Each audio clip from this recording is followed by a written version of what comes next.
Hello, my name is Dr. Dawn Adrienne Saliba, and I've had numerous requests from the Maltese media for an interview regarding the fact that the American University of Malta fired its entire founding faculty this January.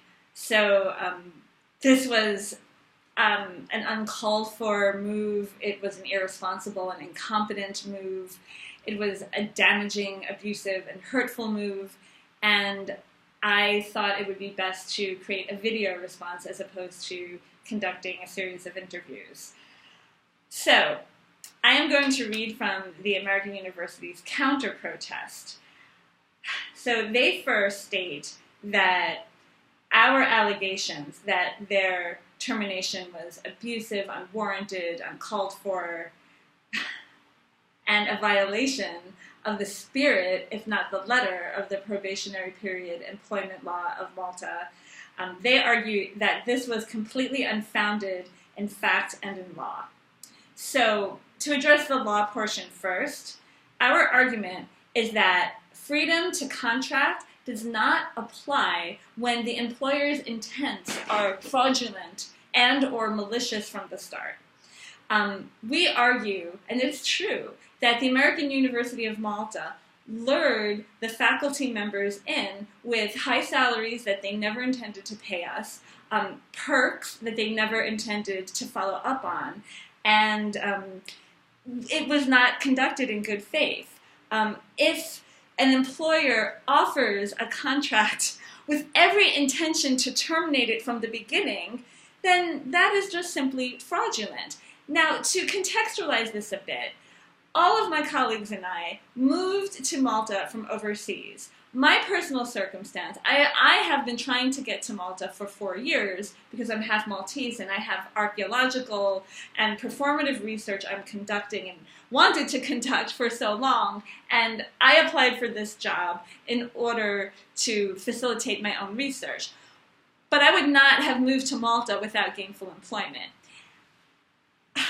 My colleagues, and I can't speak for them 100%, but so many of them sacrificed so much. They moved their families, and that means spouses and children, and in some cases, parents.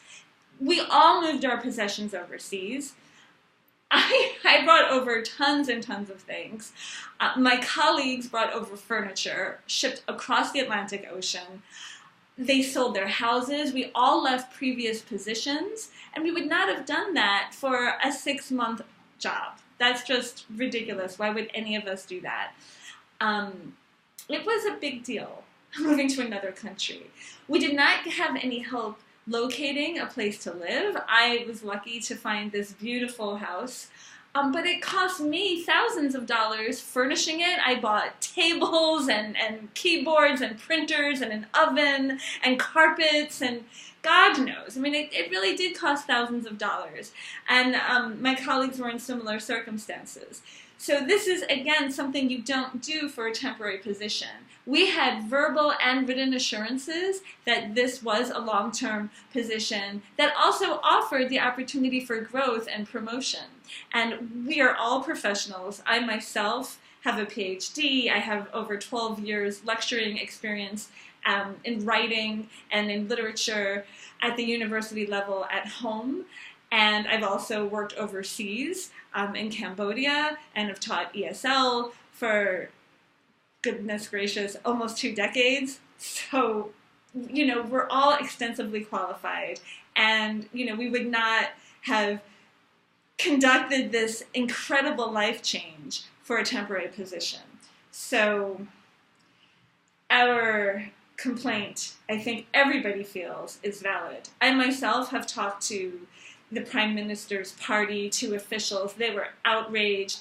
Everyone I've talked to, and all political spectrums here, have a similar feeling of shock that the American University of Malta would conduct its business this way and treat its faculty so callously.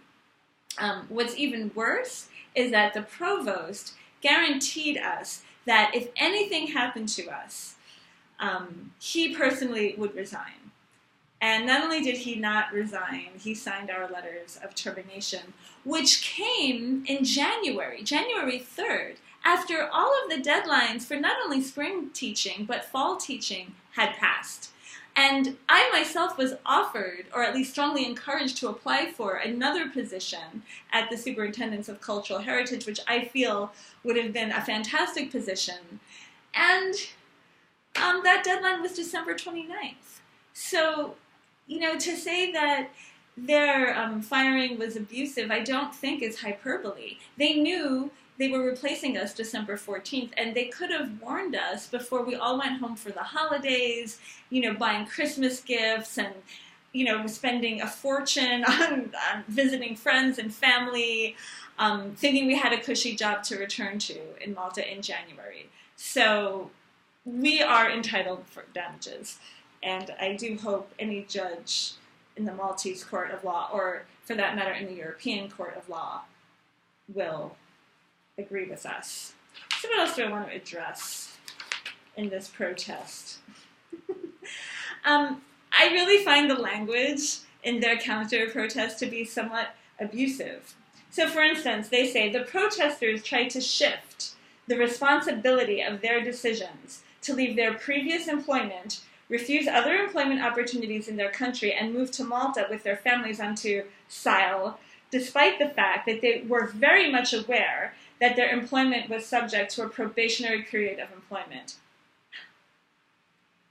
So, yes, the contract did indeed say there was a 6-month probationary period, but that was explained to us that that was a sort of assessment of our teaching abilities and our professional capabilities. When we got to the American University of Malta, the administration or the executive, the president, Hani Salah, or the board, I don't know whose decision it was. I believe it was the owner, Hani Salah's. That someone made the decision to fire almost 80% of the administration, including the vice president of academic affairs, the dean of student affairs, the human resources director, the marketing director. Who am I missing? Admissions coordinators. I mean, it was shocking. There were at least 5 major firings out of an administration of, 8, 9? It was, I believe, over 50%. And the administration didn't hire replacements. We were taking over their duties. I took over a lot of the Dean of Student Affairs duties, and that was a violation of our contract. We were not supposed to be fulfilling jobs that we had no qualifications for. And worse off, it put our students at grave risk. When I got to that, I don't want to say dean's position, but when I fulfilled many of the dean's duties, I was in charge of, for instance, emergency management. And there was no system in place. And I don't have qualifications. I have concern, which I feel exceeded many of the administrators' concerns about the students' well-being and safety. But there was no infrastructure in place. There were no codes of conduct in place. I mean, it was shocking. It was absolutely shocking that the administration of the American University of Malta would abuse its faculty in such a manner and really place grave risks with their students. They obviously, number one, don't know about administering a university, and 2, don't really have a heart. Okay, so this, I think, is gaslighting. I don't know if you use this term in Malta, but in America, blaming the victim for the perpetrator's actions is gaslighting. So, for instance, they call us untruthful and frivolous, vexatious, and that our protest is solely intended to cause harm to SILE. I like this allegation that we, the faculty that spent thousands of dollars or euros to ship our entire lives and possessions over the Atlantic Ocean to service this new college and its students, we're the ones who are untruthful and damaging to Sile. And who is Sile? We have a millionaire construction hotel company owner from Jordan who has zero experience in higher education. And we also have the Prince of Luxembourg. We have previous members of the Maltese government on this board. I mean, how are we causing them damage? I'm sure they're fine. We're the ones who were stuck in the country in January with nowhere to go.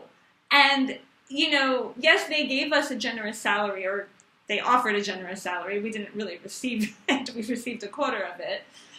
But I used my salary to pay my debt down. I came here with $8,000 saved up, and I had just been paying and paying and paying down my debt, believing I had more income in 2018. And when I came here, in January, I had maybe $2,000, believing that I was going to get $5,000 this month and $5,000 the next month, so on and so forth. So, I mean, who's hurting who? I can't afford to go to the dentist. I can't afford to ship my possessions home. In fact, all my stuff, not just stuff I bought here, which is substantial, you know, again, printers and keyboards and furniture and bedding and carpets and all these things, but also stuff I brought here. I can't afford to ship my stuff home. I made the decision to stay here for my research. As I mentioned earlier, I'm working on the performative theory and the hypogene of Hal Saflieni, and I'm studying with the archaeology department at the University of Malta, and it's been wonderful. And I wasn't about to give up my research because of this hurtful decision that this board made. However, I mean, it came at a grave cost, and I did work. I taught 2 college-level writing classes at the University of Malta. I taught theater at the Masquerade School. I've tutored kids here. I'm teaching at an ESL school. I've been editing books online. I've been writing people's CVs online and all kinds of work. But it's not enough to make ends meet. I mean, if I didn't have to pay all my American debt, I'd be living here fine. But unfortunately, the Maltese wages are quite low compared to American wages, and I have to give everything up to move home. And my circumstances aren't the worst. I don't have kids that I have to uproot for the second time in a year to move to a second or third country in a year. One of my colleagues' fathers was quite sick when he was terminated, and he was in the hospital here, and you know, they had a limited time to move overseas and sort that out. And another colleague of mine came down with cancer and was in treatment here when he was sacked. And, you know, the psychological toll as well as the physical toll was absolutely devastating. To be torn away from my students, whom I've really grown to love from the fall semester, was hurtful. To have all my dreams stripped away, to have my structure gone in an instant, to be stuck here. I mean, literally, my classes didn't begin until February at the University of Malta. So when I came back in January, I had a whole month to just sit here in shock. I could barely get out of bed, let alone figure out my life. And I'm sure I'm not alone.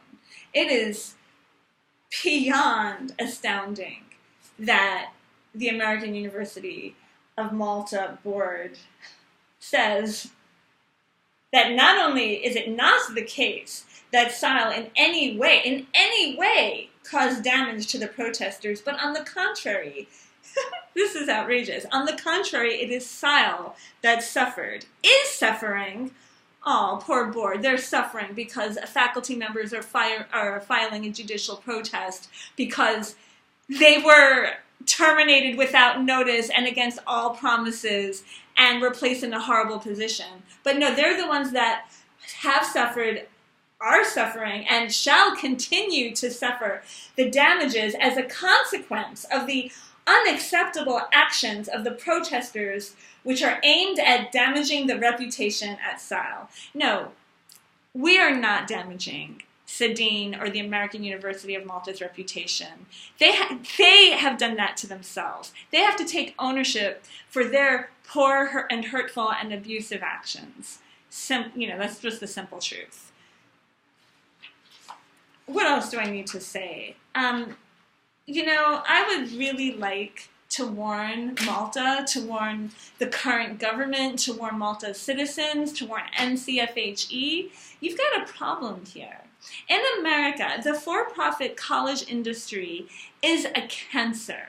In fact, I'm a whistleblower for more than one other institution at home, because the abuses that for-profits wreak upon their students, faculty, and the government would blow your mind if you research the issue. And I recommend everyone to watch PBS's College Inc. for an introduction to this awful for-profit predatory practice. I worked for institutions where faculty members traded sex for grades, where security guards sold drugs to students. In an interview at ITT Tech, for instance, the dean asked me if I was comfortable writing student papers, told me that everybody passes, everybody graduates. If I don't have a problem with it, if I do have a problem with it, I should not take the job. These are the things that go on at the American for-profits. Trump University is a prime example. They plagiarized their curriculum. They targeted, older people, military veterans, because they wanted to just gobble up their financial aid and student loan dollars. They offer a substandard curriculum that is inferior and in no way meets the expectations or the standards of higher education. And this is something that we have been combating at home. The Obama administration really started to crack down on these predatory schools, closed a lot of them, changed the laws. Of course, our current administration is undoing all that. And I warn Europe, I warn Malta, you do not want to allow these kinds of institutions on your shores. The owners of the American University of Malta have one goal and only one goal. That's to make a profit. They don't care about their students. They don't care about higher education. They don't care about shared governance, which, by the way, is a standard for American college accreditation. And you can be sure that NIASC, or the Northeast Association of Schools and Colleges, which grants accreditation to the overseas universities, you guarantee they're going to hear of this. And something will be done. So yes, I will end with that, and I thank you for your time. And meanwhile, if anyone in Malta would like to employ me, I am available. I don't mean to be so self-aggrandizing here, but it really breaks my heart to have to leave this country, to have to disrupt my studies. I don't want to go. I want to keep my beautiful home. I want to keep my possessions. But most importantly, I want to continue my research and stay connected to my Maltese family and friends and the archaeology community here. It is so upsetting that I have to leave because of money and because of these fraudulent practices. So thank you for your time, and may justice be done.